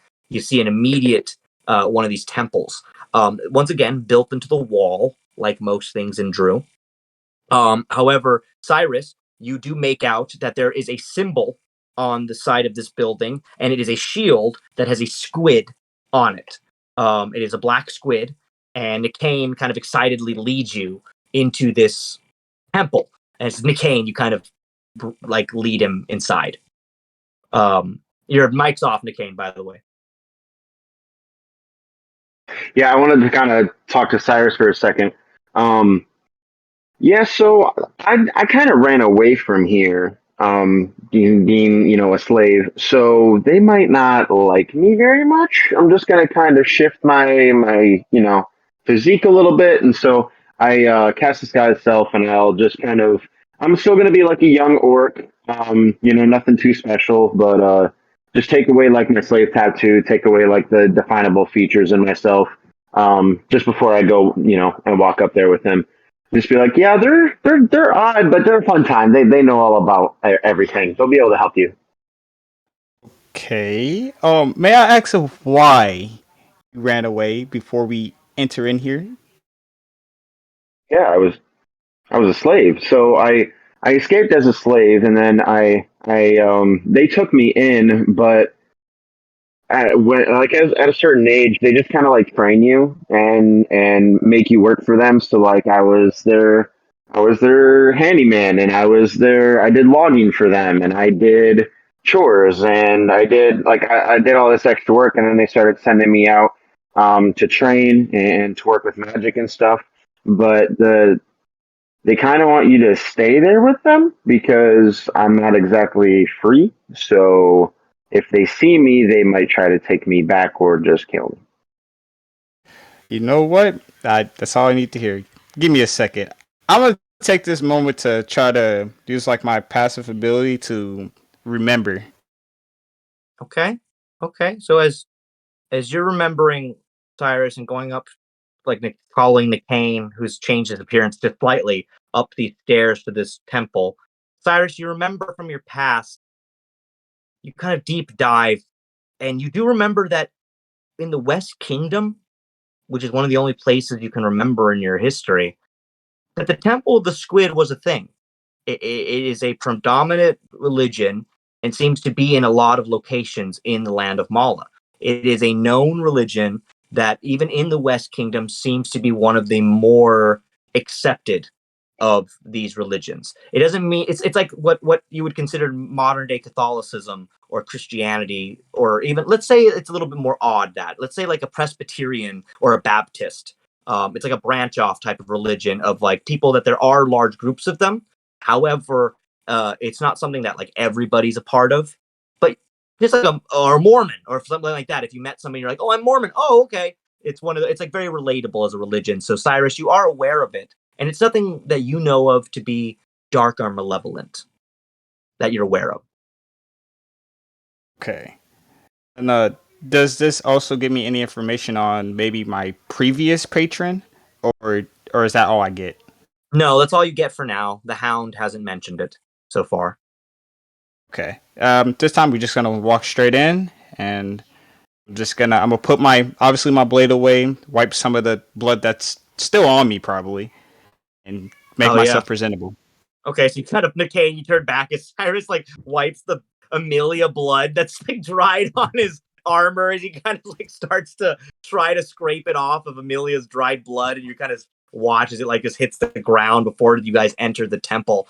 As you get inside, it's a pretty interesting sight. There's like a choir like singing in the corner, like "Oh Caroline, you're always on my mind. Oh, Caroline, we're gonna get it right this time. Oh, Caroline." And they're like kind of clapping their little hands and doing like a little like singing to themselves in like a hymnal type of fashion.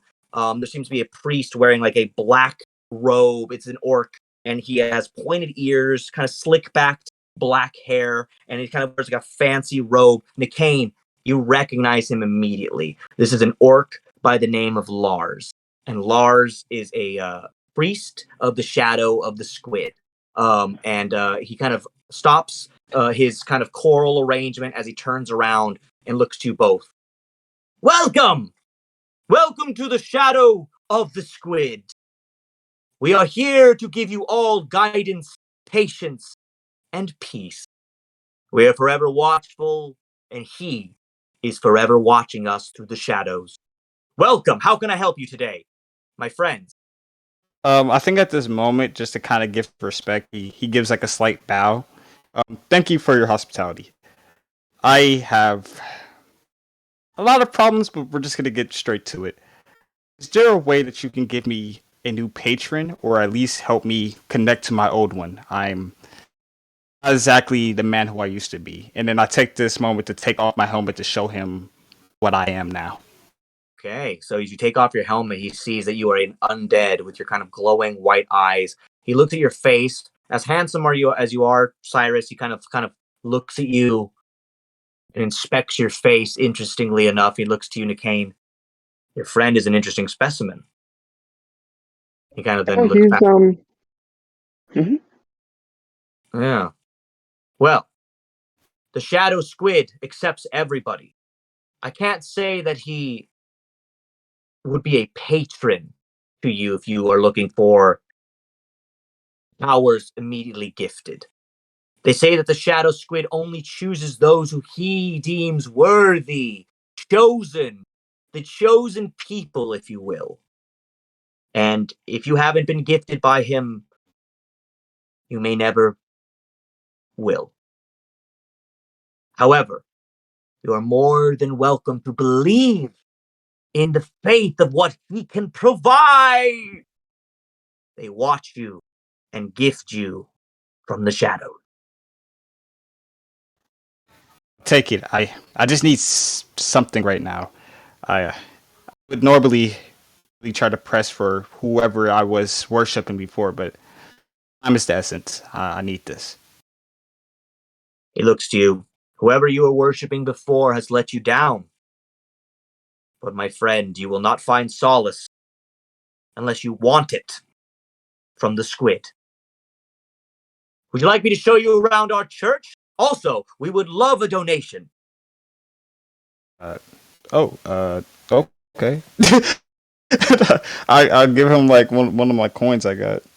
Oh my goodness, thank you. He takes a silver coin from you. Thank you so much. Every penny helps. We appreciate it. It will go right into the church. We really appreciate it. However, we are in the middle of a choral arrangement practice, and I don't think we can help you much here today. We appreciate your time. May the squid be with you and always with you and forever with you through the shadows. He kind of does a little bow to you and looks to you, Nicaine. My child, make sure you come to youth services. Every week, we will put you into the choral arrangement. Guys. He looks to you. Oh. I didn't recognize. Can you help us? Can you help us now? Like right now? You look familiar. He kind of looks at your face and I studies should. you. Nicaine, it's been a while since you've been here. Give me one moment. He looks at you two before he leaves the We room. might have to leave. Oh yeah, you say. I put on my helmet and I'm like, we're getting the fuck out of here. This was As you useless. guys, as you both turn to leave, Nicaine, you're stopped by the sound of a female's voice. Nicaine, can you do a perception roll for me here?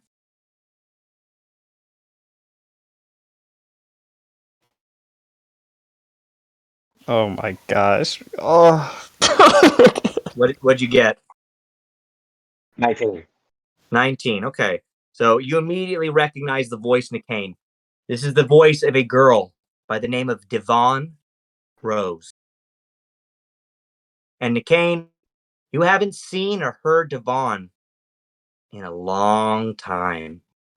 But the sound of her voice is like heaven to your ears. Nicaine? I saw you! I saw you fighting! And all of a sudden, a beautiful teenage kind of African American girl with a kind of like a nice kind of matted hair. She also sports a prisoner's tattoo on one of her arms. And she runs up to you. Where have you been? I've missed you. I was tired of being taken advantage of, so I left. You piece You of should shit. too. She kind of hits you in the shoulder. I didn't think I'd ever see you again. I Wow, didn't think so either. You look older. Mm-hmm. You look the Where same as you ever was. I missed. She kind of looks around. What are you doing here? Well, I've come to help my friend, but the priest aren't being much help, so I kind of showed him who I was. I'm just hoping to not get in trouble. I just want to help my friend here, my new friend. Maybe connect with the squid one more time before I leave, but I don't want to get tied up here. She looks to you, Cyrus. Are you a believer in the squid too? Not quite. I just need a patron and a patron now. I have been stripped of my power. Oh, that sucks. She then turns back to you, Nicaine. Well, look, before you leave town, make sure you find me again. I miss you. I know you weren't really big here at the church, but I don't know. I liked having you around. She kind of brushes her hair behind her ear. I hope you stay. I've been here. Have they treated you well? Have you learned anything? Yeah. She sticks out her arm and it turns into like a giant black tentacle, like a shadow tentacle, just like yours, and then it goes back. I'm learning a lot. My magic's going really strong. Okay. Anywho, she kind of like leans in and gives you a kiss on your cheek, and then kind of blushes and goes, "It's good to see you. I'm gonna get back to And practice." as she's leaning in and kissing me, I'd be like, then maybe you can get out of here soon too. And And I'll just let it be. she kind of then pulls back. I'm I not just going. don't nudge him like, oh, okay. What was that? What was all that about? Like your little girl or something? Just a friend in need when I had nothing else. So yeah, At that I moment, you guess. guys are then interrupted by the sound of Lars again, who enters. My friends, can you follow me this way? I think I can help you. He gestures towards Nicaine and Cyrus. I'm doing it. I already had it set up. Stop. Oh, all right. Well, Talk to my mom. oh, I was like, you're saying that to me? I was I'm just confused. like, what? I was like, wait a minute. Is that, well, I respond. Not you. She was talking about the pork chops. We all have like, hold pork on. chop drama once in a while. No, anywho, All all right. right. So Cyrus, Nicaine, you follow Lars. We're gonna transfer over to the hotel group for a second. As you guys then catch your breath and take a rest at the hotel. Thorin, we're in the city right now. Is there anything that you would like to do, Thorin, at this moment in time? Get an outfit for the wedding. Okay. So you and the group, Thorin, you lead them to this small market that is right by the hotel that you're at, Thorin. And it is a built into the wall. Once again, you and the girls, Amelia and Holman, you're also there as well. You go to this shop, and as you go into the shop, there is a tabaxi, a cat person, who is behind the counter. He's very flamboyant and like seems very like fantastic. He's like, welcome. My name is Marco, and welcome to Marco's glorious shop for glorious things. What can I get for my friends today? And he kind of puts his paws together. Anything?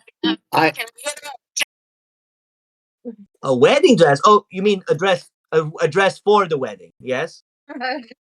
We don't sell wedding dresses here, my lovely. You'll have to go to a different place for that. I'm sorry, but Who's you getting married to? We're getting dressed.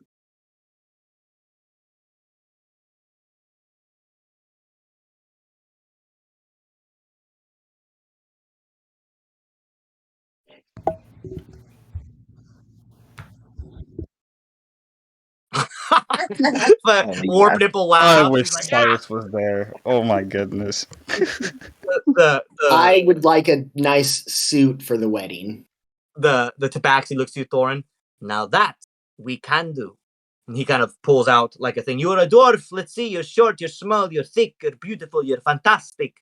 I got something right for you. He kind of reaches in the back, Thorin, and pulls out this beautiful kind of nice classic tuxedo looking black. It's got like a nice kind of ruffled bow tie, Thorin, kind of a slick white shirt. The black of the tux is an off shade of black, a little bit different from your beard, more of like a slight blue to the black, Thorin. And he kind of goes, how do you like this, my dwarven friend? Fit you more, might look a little bit more presentable in a setting like a wedding. What do you say? Yeah, no, a nice fancy black suit, something that makes me look handsome and sexy. I like it. Yes, sir. Fantastico. He kind of lays it out for you, Thorin. It will be, unfortunately, though, 2 gold. Do you have 2 gold, my friend? Yeah, that's fine. Don't worry about it. I'm a brother of the bride. You can charge them. Oh, I need you to do a persuasion check for me, Hallman. Right Just there. Do a little. You said persuasion? Man, you about to run 8 pockets, huh? Right. 17. Okay, so you managed to. He looks at you. Of course, Holman Adminor. Yes. I've Yes, seen yes. you on the wanted posters. I saw you in the fight. Sure you have. It's amazing that you've been able to reconnect with your sister. Fantastic. I'll put it on her tab. I know Grisha very well. I've made her many dresses. I made her wedding gown. So I don't have anything else like that here.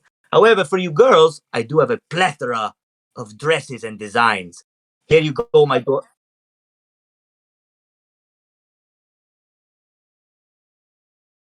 Now that perhaps I can do. He kind of reaches in the back and pulls out this kind of, it's like a sheer pink, like very thin, almost see-through dress, Sakura.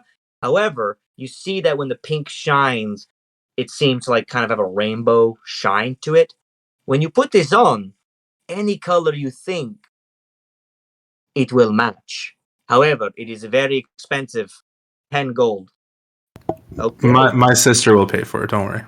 Oh no, I would have put it all on Grisha's bill. Trust me, I know I'm gonna make fun of her about this at her house later. He kind of then like does like a little ruffle. He like takes his whiskers and curls them like very fancy curls in his whiskers. All right, he looks to you, Pippa. My lovely tiefling, what would you like to wear to this wedding? It's gotta be sexy and elegant. I got you. Take this. He reaches back. He pulls out this piece. It's like a two-piece with like a pinstriped red brassiere top that has like a bow tie tied into it, like a gentleman's bow tie, but it keeps the brassiere pinstripe top kind of together. And it goes with like a pinstriped red and pink skirt with bells attached at the bottom. He's like, I know a tiefling like you. I know you'd love it. How do you feel about it? Yes, no, do you love it? I love it, and they can hear me coming. Beautiful. Perfect. I can see you coming a mile away when you wear this. You're beautiful. I love it. I want to spank you. He kind of then he like snaps and it like the dress just kind of teleports onto your body. Thank you. Taking it. Hey, he's a fantastical cat. And then he's like the cat in the hat if he was as queer as the day is, long. So anywho, he then looks to you, Amelia. My lovely bruised up girl with your beautiful black hair. What can I get you? So I'm still kind of like just processing seeing Connor again and everything. So I seem kind of like super out of it still. So I just kind of mutter to him, just whatever. Me and Amelia will take your most expensive items. Okay. That sounds fantastico. Kind of then reaches back and pulls out this beautiful kind of rhinestone-y, almost like ruffled silk dress, Amelia. It kind of has like that silk fill to it, but like little like golden rhinestones placed about it with like sleeves that have a strap, but then go down into some like ruffles on the side of your sleeves. Not long, giant, poofy ruffles, Amelia, but just like flowing enough to create like a poof. And then the dress kind of thins out into a kind of I want to say not a princess like flare, but almost like a lovely like flash at the bottom. And it's really lovely, Amelia, as he kind of snaps once again and he kind of takes over the outfit that you're wearing right now instead. This is one of our most famed dresses worn by one of the creators of Drew herself, one of the amazing orc princesses originally here from the east, Miss Blackthorn. You look beautiful. However, Amelia, you don't seem to really enjoy your beautiful dress and new look because your mind is elsewhere. Holman. He, however, then reaches back and pulls out this beautiful, almost tribal-esque, like, like when in like Africa, when you see like African men wear these beautiful like tribal tuxedos that have like a really kind of long jacket with embroidery going down the front, with like a thick bowed tie, with a golden vest underneath, with matching pants and a cane, Holman, that he gives you as you look dapper as hell, just decked out in this extremely fashionable, expensive suit that he's placed on you. This is one of the most expensive outfits in all of Drew. It was made in the classic realm of the barbarians from Thar people, perhaps even your ancestors. You look fantastico. How do you feel? I feel fucking fantastic. And you look fantastic. You look like a barbarian pimp. So as you guys are in your outfits, you're immediately changed and you're done. So he goes, thank you so much for your kindness and for your generosity, and I will put it on Grisha's bill. My dear friend, Thank you for leading your friends into my shop. Can I- we get Oh, our outfits not a back? problem. We'll just Oh, need these tailored to fit us. Of course. They are magically already fit to your body. I, of course, am a sorcerer, so all these magical clothes I can immediately snap like this, and they fit to your body like that. And you guys all have these outfits immediately seem to fit almost perfectly onto your body. It's the best tailored job you'd ever had, Thorin. So Awesome. is he going to bring out our old outfits and bag them up for us? Sure thing, if you'd like to take them with you. He kind of immediately snaps again, and these kind of bags full of your old clothes appear in front of each of you. You mentioned you're a sorcerer?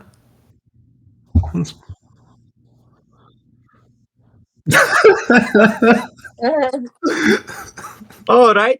I can have that arranged. You want me send them to your I think hotel? your old clothes were fine. Well, I mean, she had a giant rip on her chest, so I mean, not perfectly fine. But You need to stylize the rip so it looks deliberate. yeah, exactly. You can just make it look like a little sexy thing. He kind of looks at you guys. He goes, "I will deliver them to your hotel. Have fun at the wedding. Maybe I will see you there. Yes." And he kind of he turns back and kind of begins to put all your clothes and stuff away. Thank you. And we're staying at the Lilac, just down the corner. Fantastic. I love the Lilac, one of my favorite hotels in all of Drew. If you guys need anything else, please don't be shy. As you all leave the store, once again, Amelia, you're the last one to leave as you are, again, your mind is somewhere else. However, before we end tonight's game and we continue with the wedding in the final episode of The Land of Drew next week, Sakura, you have a moment where all of a sudden you are teleported away, but not necessarily by magic or physically. Sakura, your mind is teleported into a seemingly void dimension as you all watch as Sakura seems to just stun immediately and stand still, paralyzed almost. All of your group notice this. Amelia, Pippa, Hallman, Thorin. You see Sakura almost seem to vibrate as your eyes roll back into your head, Sakura. At this moment, everybody, just take a rest and you guys can get off your screens, but I want to have a one-on-one with Sakura here, please. Good luck. Bye. So Sakura, in your mind, you're standing by a large electric tree made out of lightning bolts that comes out of the ground. All of a sudden, a handsome, extremely tall, ripped man wearing a sash with a large pink beard and pink electric hair seems to spark off of his head and his eyes glow and he looks down to you.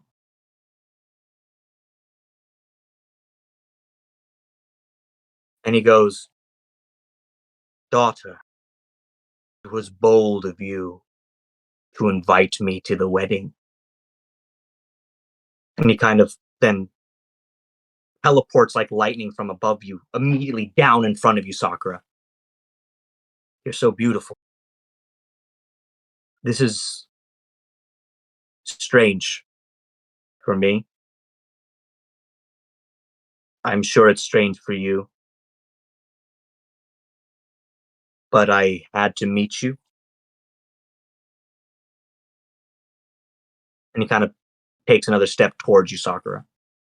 You feel like this energy, just electric, coming off of him to you. It's like the weirdest feeling of being high. It's like as if you're tripping, but not very strange. It seems like, yes.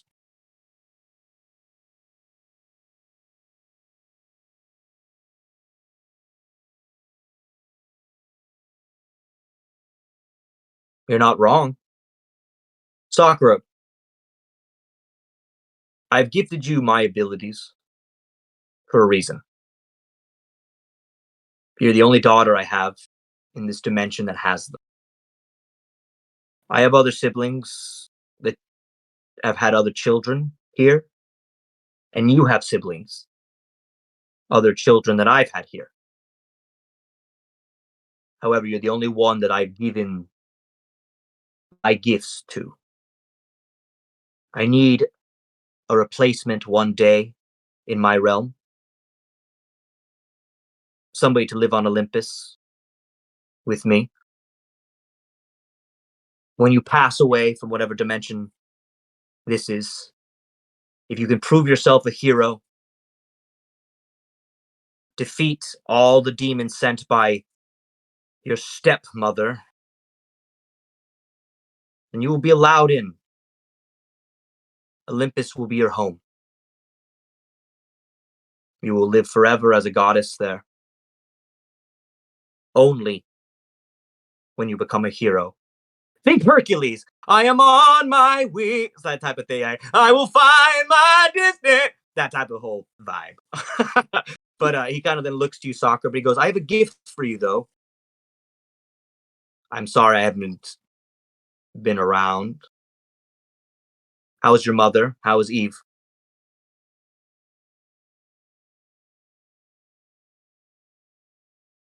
Well, as she should. Well, then maybe this will make you even more happy. He kind of immediately with an electric spark kind of creates in front of you this pink dog. But this dog isn't normal, Sakura. It has a body like of a hedgehog.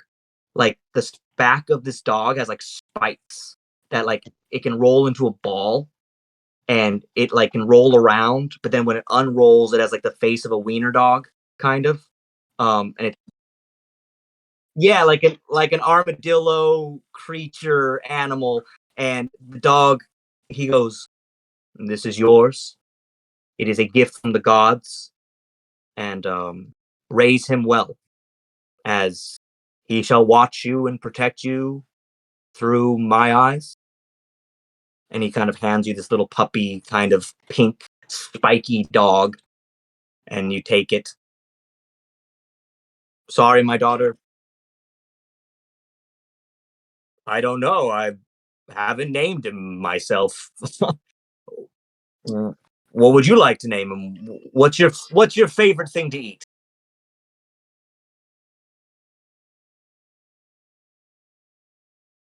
Then name him something with that. I don't know. You can name him anything. Me, I like s'more.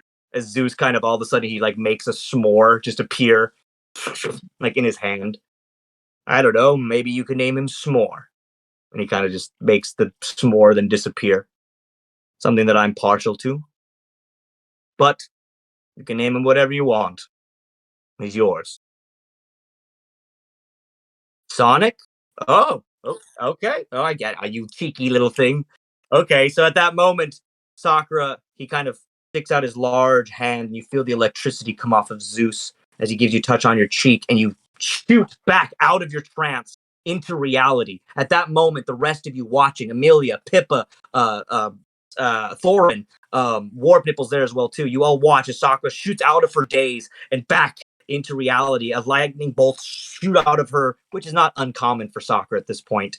And she's now holding this spiky pink animal in her arms before all of you, as she kind of holds it there, just as she comes out of her trance.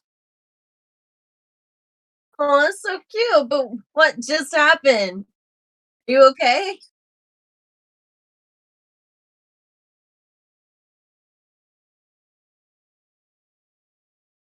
And the group is just basically stunned as they look at you. Thorin, you're kind of just like flabbergasted at what has just happened.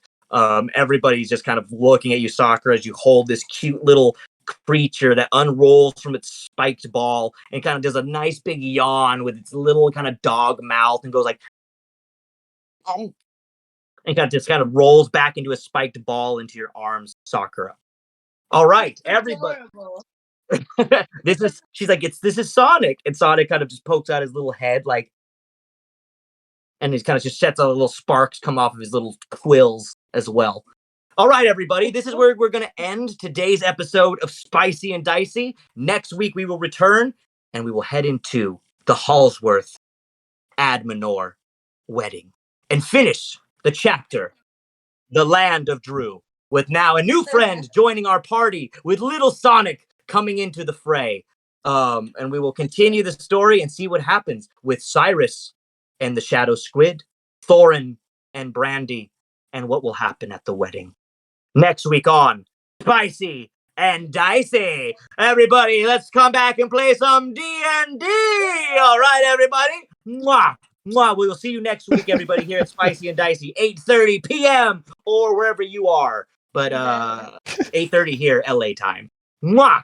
Goodbye, everybody. Jade will have this up on YouTube for you guys all to watch either tonight or tomorrow. So if you don't see it here, see it there.